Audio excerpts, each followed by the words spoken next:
Have you ever had a complaint from your client about their hair extensions tangling? Well, we wanted to make this video to help you navigate these complaints in a way that will minimize your client's dissatisfaction and increase their perception of your knowledge about hair extensions. In this video, we're going to show you the steps that we take when we receive complaints about the quality of our hair. Now, what other supplier would give you insight into what steps that they take to determine if the hair is unsuitable? In fact, what other supplier do you know that would accept a return to validate the hair quality?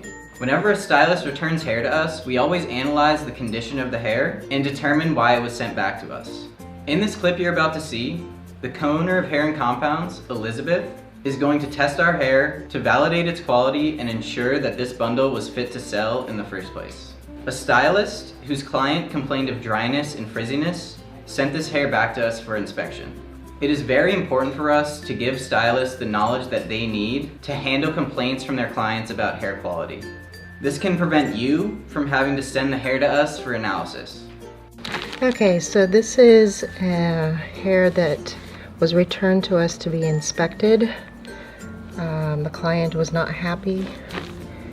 She said that the hair was very dry, tangly, didn't have elasticity, which is always slightly soul crushing to hear, because I know how hard the team in India works.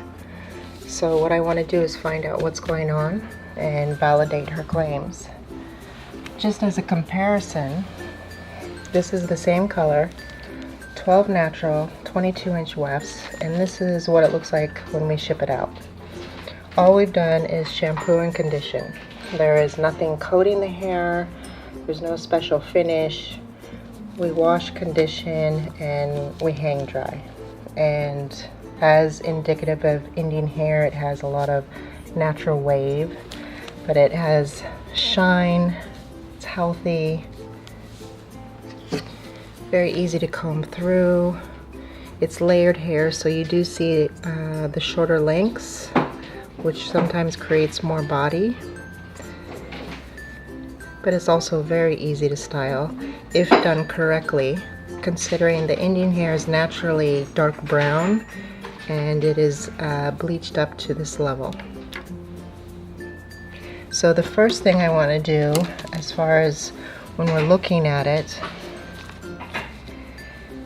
as you can see, it has been styled very straight.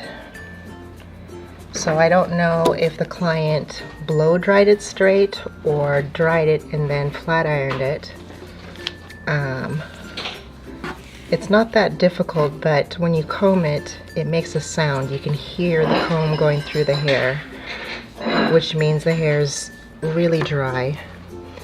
It's also dull in comparison. So I suspect that there's product coating the hair. It also feels really dry.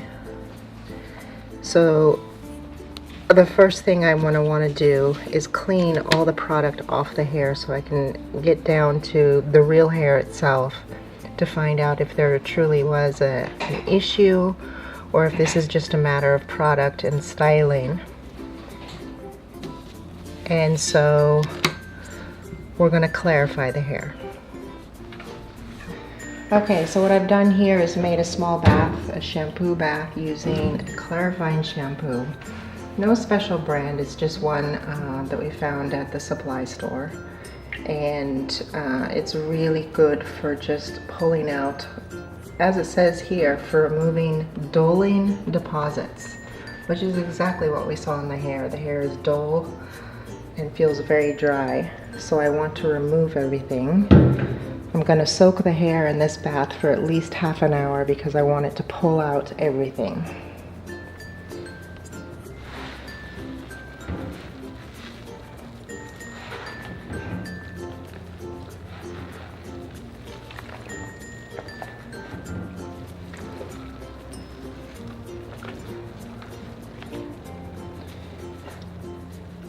And that's all I'll do, to leave it somewhat submerged and just let it soak.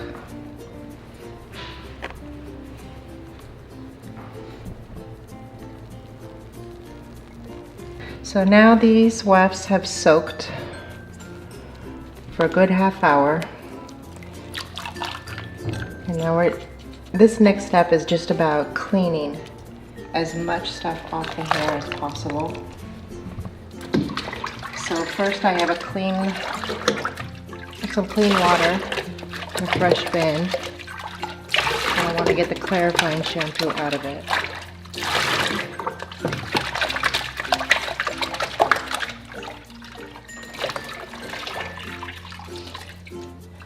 So the hair feels pretty clean, still dry, but very squeaky clean. And you can see from the cloudiness here. Usually with the shampoo there's just foam at the top and pretty clear water, but this is very cloudy, so we pulled out a lot of stuff off the hair. You can see here I've just used our own shampoo, which is the Ionics Soft Cleanser, and I'm using that because it has moisturizing properties. But you can also see the color difference between the clean.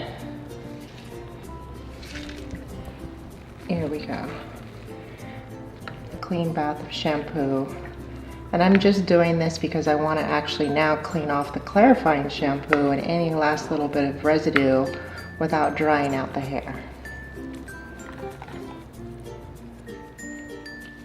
Now again, clean water. And I'm being pretty aggressive. And if hair is tangled or reversed, it will start looping up. It will not come out of the water smooth and clear.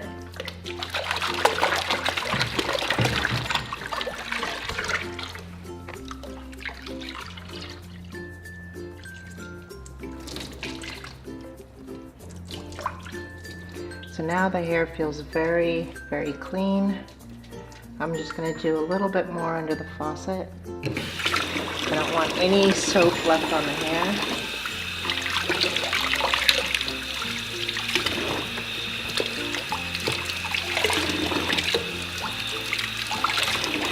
After so much shampooing though, the hair feels pretty dry.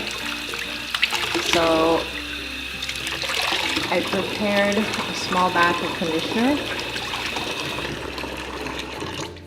It's right here. And this is just the Ionics Everyday Moisture. We don't need anything intense, no hair mask, no deep conditioner, just regular everyday conditioner. And I'm going to dip that in there. This is actually conditioner diluted with a lot of water. So it was just a dollop of conditioner mixed with some warm water to create a bath. And you don't actually need to soak it for a long time.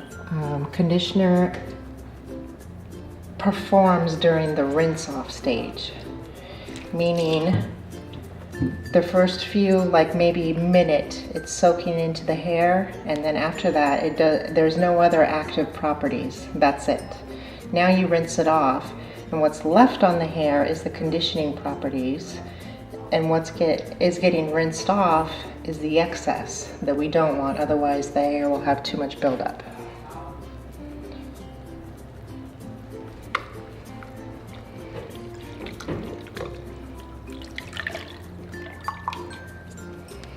Now we're going to give it a rinse.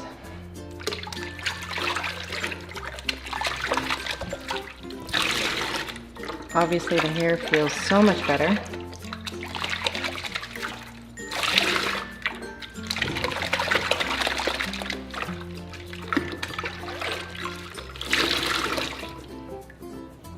Much better. And now I'm going to do a wet combing test. Shake it out a little bit. I want to see what happens when I'm brushing it.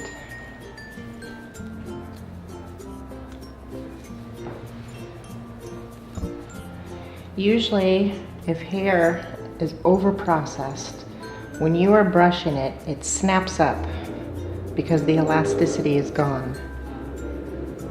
And you just fight to brush it smooth because it keeps snapping, and it does this. That means it's lost its elasticity. It's been up and curling on itself.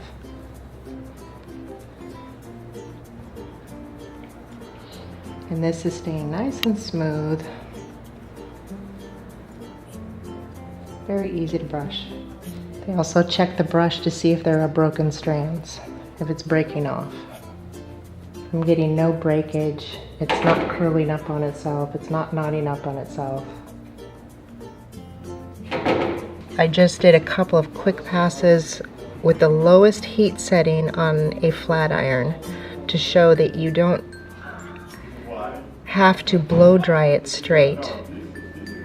You can blow dry it, air dry it, and then flat iron it, and it's still very, very soft, shiny, and it doesn't lose any quality to it.